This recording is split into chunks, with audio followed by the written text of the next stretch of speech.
Damos la bienvenida a quienes nos escuchan a esta nueva exploración a fondo de nuestro material de hoy. Así es. Y la verdad tenemos por delante una sesión verdaderamente única. Sí, basada en un texto histórico o más bien pseudohistórico. Y muy fascinante. Titulado Ibid. Una obra documentada por el mismísimo maestro del terror H.P. Lovecraft. Exacto. Y es un texto que hemos extraído de la plataforma de dominio público Alejandría. Para establecer el tono de lo que vamos a tratar es imprescindible mencionar la imagen de la portada. La del documento que tenemos justo frente a nosotros. Sí, es sumamente llamativa. O sea, es un cráneo imponente teñido de tonos amarillentos. Que sugieren el peso incalculable de los siglos. Claro. Acompañado del título H.P. Lovecraft-Ibid. Y el logo de Alejandría en la parte inferior. Y ese cráneo no es solo una simple ilustración decorativa. No para nada. Es el protagonista absoluto de nuestra misión de hoy. Porque el objetivo de este análisis no es únicamente corregir uno de los errores históricos y literarios más comunes, Sino rastrear el viaje físico, el viaje más extraño, caótico e increíble de una reliquia a través de las eras. Es un viaje asombroso, y creo que lo primero que sorprende a cualquiera que se acerque a este texto es el autor. Totalmente. Lovecraft. Claro, porque cuando pensamos en él, inmediatamente imaginamos horrores cósmicos, monstruos con tentáculos. Dioses primigenios acechando en el océano. Exacto.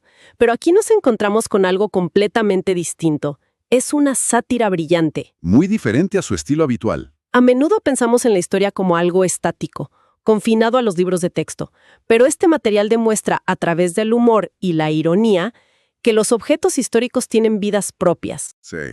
La mera supervivencia física de este artefacto a través de imperios, continentes y civilizaciones es un testimonio fascinante. Un testimonio de la imprevisibilidad del legado humano y de nuestra ridícula tendencia a inventar narrativas profundas a partir de malentendidos absurdos. Bueno, vamos a desempacar esto.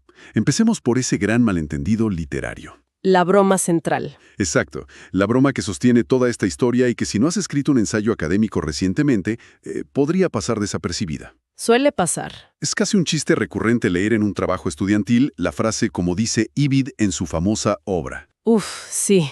Es una idea errónea tan frecuente incluso entre personas que pretenden tener un alto grado de cultura. Que debemos ser tajantes al aclararla.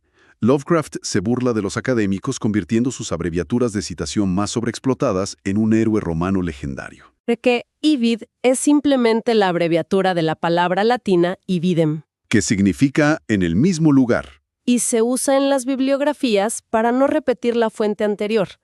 Es una genialidad. Juega con la ignorancia de quienes copian citas sin saber qué significan. Y en la mitología de este relato, Ibid no es una abreviatura, sino un autor de carne y hueso. Un erudito. Y la burla literaria continúa cuando el texto aclara que Ibid no es el autor de la famosa Vida de los Poetas. Ah, claro. Supuestamente el verdadero responsable de esa obra es C.F. Que en la realidad es la abreviatura de Confer, es decir, compárese con. Hizo una construcción fantástica. Y según el relato, la verdadera obra maestra de Ibid fue el famosísimo Opsit. Que todos sabemos que significa opere citato, o en la obra citada. Y en el universo de Lovecraft, este texto fue monumental, cristalizando todas las corrientes de la expresión grecorromana, con una agudeza admirable. Es que el nivel de detalle para sostener la broma es fantástico. Sí. Y para entender la magnitud de su supuesta obra La Fuente, primero se encarga de despejar falsedades sobre sus orígenes. Imitando ese tono pedante de los debates históricos. Tal cual. El texto menciona un informe histórico falso, supuestamente muy reproducido en libros modernos. Que afirmaba que Ibid era un visigodo romanizado. Proveniente de la horda de Ataulfo. Que se estableció en Plasencia hacia el año 410. Pero luego introduce a eruditos ficticios de nombres ridículos como von Schweinkopf. Quien en su monumental obra sobre los ostrogodos ha demostrado con fuerza irrefutable que esto es completamente falso. Ibid era un romano genuino. Pertenecía a la gran familia de los antifrocios, trazando su genealogía hasta los servos de la República. Fue el último al que figuras como Catón podrían haber reconocido como compatriota. Y hablando de esa época romana en decadencia, hay un detalle que refleja perfectamente la transición hacia un momento histórico más caótico. Producto de una época que había perdido por completo la simplicidad de los nombres clásicos. Exacto. Nuestro autor tenía un nombre kilométrico. ¿Tienes el dato exacto por ahí? Porque te juro que es casi un trabalenguas. Lo tengo, y te aseguro que es un ejercicio de respiración leerlo. A ver. Según el erudito ficticio von Schweinkopf, su nombre real, completo, era Cayo Anicio Magno Furio Camilo Emiliano Cornelio Valerio Pompeyo Julio y Vídico. ¡Qué locura! Imagínate intentar firmar un documento oficial con eso. Se le acababa el pergamino. ¿Cómo se dirigía la gente a él en la calle? Y lo mejor es que la controversia académica ficticia sobre su nombre no termina ahí. Para nada. El texto añade que otros críticos difieren significativamente. Por ejemplo, un erudito llamado Lettlewitz rechaza la parte de Amilianus y le agrega Claudius Decius Funicianus. Bueno, un poco más modesto. Y luego está Betenoir, que propone una versión radicalmente distinta y todavía más extravagante. No me digas. Magnus Furius Camillus Aurelius Antoninus Flavius Anicius Petronius Valentinianus Enicius Pidus Ividus. Uf, toda esta multiplicidad de nombres refleja maravillosamente la desesperación de una aristocracia en declive. Sí, intentando aferrarse a cualquier rastro del linaje clásico en un imperio que se estaba desmoronando rápidamente. Totalmente. Ahora, trazando la cronología de esta figura monumental, la historia nos ubica en una vida que abarca un siglo entero. Desde el año 486 hasta el 587 después de Cristo. Es decir, nació justo después de la caída del dominio romano en la Galia. Y aunque como todo buen personaje mítico, Roma y Rávena se disputan su nacimiento, se establece que recibió su formación en Atenas. Para el año 512 ya era profesor de retórica en Roma bajo el gobierno ostrogodo. Y en el 516 alcanzó el cargo de cónsul. Lo fascinante aquí es cómo su vida es un espejo de la tremenda inestabilidad política de su era. Lo fascinante aquí es que era un sobreviviente nato en un panorama volátil. Tras la usurpación de Vitiges, un rey ostrogodo, Ibid cayó en desgracia y fue encarcelado. Sin embargo, la llegada del ejército bizantino bajo el mando del famoso general Belisario lo liberó. Y no solo recuperó su libertad, sino que sirvió valientemente en el ejército durante el asedio de Roma. Posteriormente viajó a Grecia y terminó en Constantinopla, donde increíblemente logró ganarse el favor de múltiples emperadores. Desde Justiniano hasta Justino II. Era un camaleón político. Un verdadero maestro de las relaciones públicas en la edad temprana. Y los emperadores Tiberio y Mauricio también honraron su vejez. De hecho, fue el emperador Mauricio quien aseguró que la obra de Ibid se convirtiera en libro de texto oficial en las escuelas del imperio. Y el detalle cómico es que Ibid tenía 101 años cuando esto ocurrió. Recibir semejante honor fue una emoción tan inmensa para el anciano que falleció pacíficamente al año siguiente. Exactamente a los 102 años, una vida plena. Bastante larga para la época. Pero, paradójicamente, el fin de su vida biológica es solo el comienzo de la verdadera historia de esta sesión. Aquí es donde se pone realmente interesante. Totalmente de acuerdo. Es el momento de inflexión donde el individuo deja de ser un erudito vivo y pensante. Y sus restos físicos se convierten en una simple reliquia a merced de la turbulencia de Europa. Sus restos fueron llevados a Rávena para ser enterrados. Pero la paz le duró muy poco. Su tumba fue profanada por el duque lombardo de Spoleto. Y atención a esto, el duque tomó el mismísimo cráneo de nuestro venerado autor. Y se lo llevó al rey Autaris para utilizarlo como un recipiente para brindar. Un cuenco de Guasay.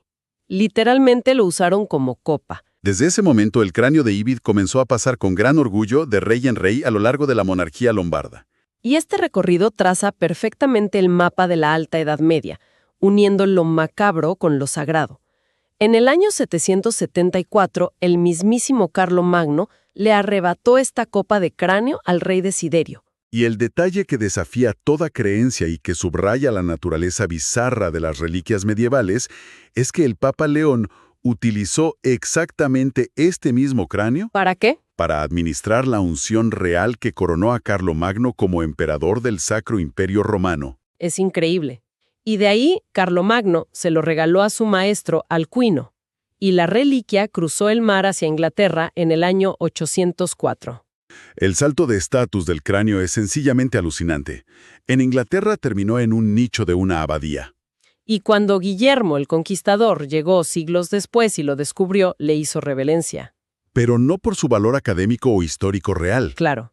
Guillermo creía fervientemente que era el cráneo de un santo venerado. San Ibit, un supuesto guerrero del que se decía que aniquilaba lombardos puramente con el poder de sus oraciones. Inventaron toda una mitología sagrada alrededor de un malentendido. Es un giro irónico espectacular que ilustra la naturaleza arbitraria de la devoción. Una reliquia sobrevive no por lo que realmente es, sino por el mito que las generaciones posteriores proyectan ciegamente sobre ella. El texto nos cuenta que esta aura de santidad era tan fuerte que incluso siglos después, en 1650, un grupo violento se detuvo ante él. Hasta los rudos y destructivos soldados de Cromwell, conocidos por arrasar con la iconografía católica, se detuvieron en una abadía en Irlanda. Y se negaron rotundamente a dañar esta reliquia. Impresionante el poder de una buena historia inventada. Pero la historia no se detiene en las Islas Británicas. El salto al Nuevo Mundo marca el inicio de lo que podríamos llamar la era del capitalismo. O del declive moral absoluto para la reliquia. El cráneo cruza el Atlántico y es capturado por un soldado raso puritano. Con uno de esos nombres compuestos ridículos de la época. Read and Weep Hopkins. Algo así como léelo si llora Hopkins. Y este soldado, sin ningún miramiento religioso ni místico, lo intercambió rápidamente con otro individuo llamado Rest in Jehovah Stubbs. O descansa en Jehová Stubbs. ¿Y a cambio de qué? De una libra de hierba de Virginia, tabaco. El cráneo sagrado del gran cónsul romano, el cuenco de coronación de Carlomagno, fue trocado por un poco de tabaco para fumar. Esto plantea una pregunta importante.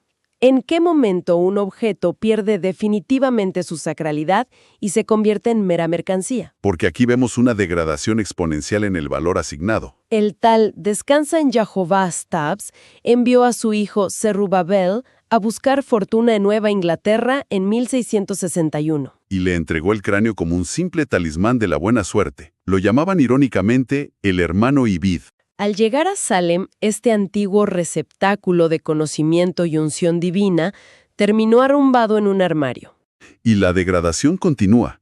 Zerubabel se vuelve adicto al juego y termina perdiendo la histórica calavera en una simple apuesta. Contra un hombre de Providence, Epenetus Dexter. El objeto sagrado se convirtió literalmente en una ficha en una mesa de apuestas. El contraste es brutal. De coronar emperadores a pagar deudas de juego. Y a partir de ahí, el cráneo entra en una espiral de sangre, comercio de fronteras y guerras tribales en Norteamérica. Estando en la casa de Dexter en 1676, durante la guerra del rey Felipe, ocurre una incursión. Un líder indígena, el Sachem Canonchet, roba el cráneo y lo envía como símbolo de alianza a la tribu de los Pequots. Años después, aparece un comerciante de pieles holandés, Petrus van Schack, quien logra comprar el cráneo de Ibid por la ridícula suma de 2 florines. 2 florines. Y fíjate en este detalle, lo compra solo porque como buen comerciante, con habilidades para leer documentos antiguos, logró descifrar la inscripción. La inscripción medio borrosa tallada en la frente. Y aquí es donde la brutalidad humana, motivada de nuevo por el fervor religioso, mancha la reliquia una vez más, mostrando lo absurdo de nuestras convicciones. Apenas 3 años después, un comerciante francés llamado Jean Grigné, impulsado por un ciego celo religioso, reconoció los rasgos del cráneo. Como los del mismísimo San Ibidio que le habían enseñado a venerar en Europa. Su reacción al ver esta reliquia en manos de un protestante holandés fue aplastarle la cabeza a Van Schack con un hacha durante la noche. Un asesinato brutal y justificado por la religión, solo para recuperar un cráneo que pertenecía a un retórico romano. Sin embargo, la ironía es implacable. El propio asesino francés fue asaltado y asesinado poco después. Por un viajero mestizo llamado Michel Savard, quien se llevó el cráneo puramente por instinto de pillaje sin tener idea de lo que era. Es una cadena ininterrumpida de violencia y comercio fronterizo, casi cómica si no fuera tan sombría. El cráneo pasa de mano en mano por el Medio Oeste americano, es intercambiado por cuentas de vidrio. Pasa por los lagos en manos de diversas tribus de Sacs y Foxes. Es rescatado por Charles de Langlade. Hasta llegar a principios del siglo XIX a un nuevo puesto comercial que estaba floreciendo. La ciudad de Milwaukee, a manos de Solomon Juno, lo que nos lleva al abismo final de esta trayectoria. Después de haber residido en palacios imperiales, abadías de piedra y santuarios tribales, El destino final en la rústica frontera americana representa la máxima trivialización de lo material. Llegamos al año 1850. el cráneo es perdido nuevamente en una partida tal vez de ajedrez o de póker por un colono llamado Hans Zimmermann. Y a este hombre no se le ocurre mejor idea que utilizar el cráneo del gran retórico romano como una simple vasija para beber cerveza. El círculo se cierra. Volvemos a la copa de bebida de los lombardos. Pero ahora con cerveza barata en Wisconsin. Un día, estando completamente ebrio, Zimmermann deja caer la calavera. El cráneo rueda desde la entrada de su casa.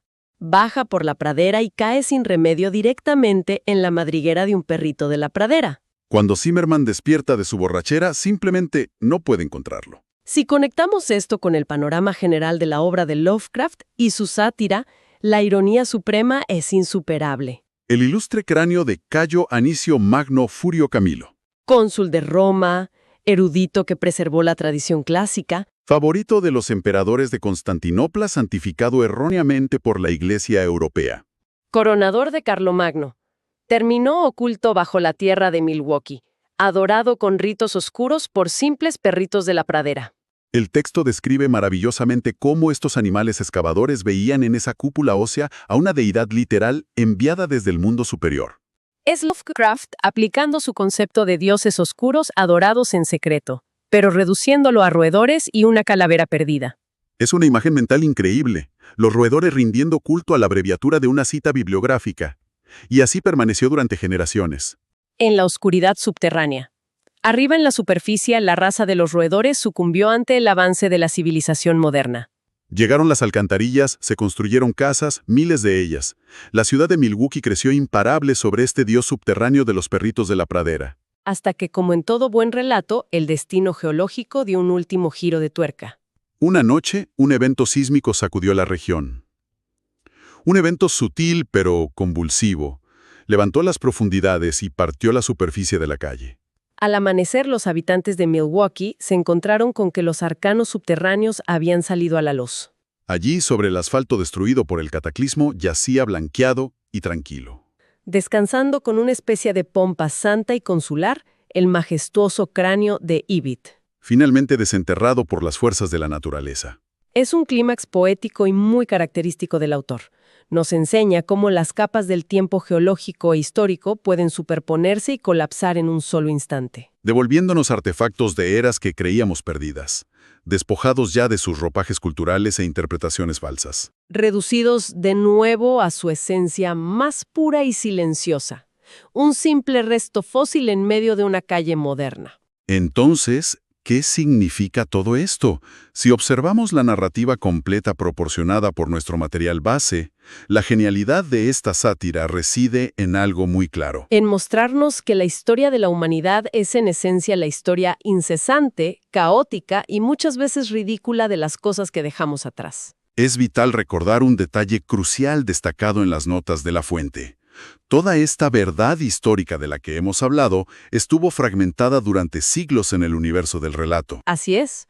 No fue hasta el año 1797 que la obra de von Schwenkopf finalmente logró conectar los puntos. Confirmando que el célebre retórico romano, el venerado Sanívid de las leyendas europeas y el cráneo de la madriguera eran exactamente la misma entidad. Y esa desconexión es el punto neurálgico que hace que esta historia, aunque ficticia y satírica, sea profundamente relevante para entender cómo construimos la verdad histórica. Nos demuestra con una crudeza fascinante que el significado del conocimiento, de nuestras instituciones y de nuestros propios legados está a merced de quienes nos suceden. El contexto es increíblemente frágil. Lo que para una generación es indiscutiblemente una reliquia divina por la cual vale la pena asesinar con un hacha, la siguiente generación lo utiliza con total indiferencia. como moneda de cambio por un puñado de hojas de tabaco. Luego se convierte en una ficha, en una mesa de apuestas, después en un vaso profano para beber cerveza. Y finalmente en el tótem religioso de una colonia de roedores. La percepción del valor no es inherente a los objetos. Es una proyección volátil de la mente humana.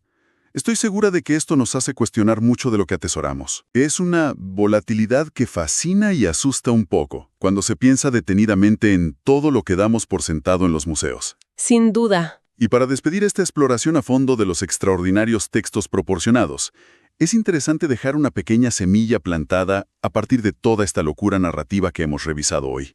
Una reflexión para quienes nos acompañan. Si los restos físicos del ilustre y ficticio autor de Obsid, el cónsul de imperios, pudieron sobrevivir el paso de los siglos, transformándose de una copa de coronación real a un talismán puritano y finalmente a una deidad de roedores en el Medio Oeste. Resulta fascinante mirar alrededor en este preciso momento. Si alguien de nuestra audiencia observa su escritorio hoy en día, ¿qué objeto cotidiano mundano, de esos que se usan a diario para trabajar o tomar café y se dan por sentado, podría terminar siendo desenterrado dentro de 3000 años? Y venerado ciegamente como el artefacto más sagrado y misterioso de una civilización futura. Es algo para reflexionar. Hasta la próxima.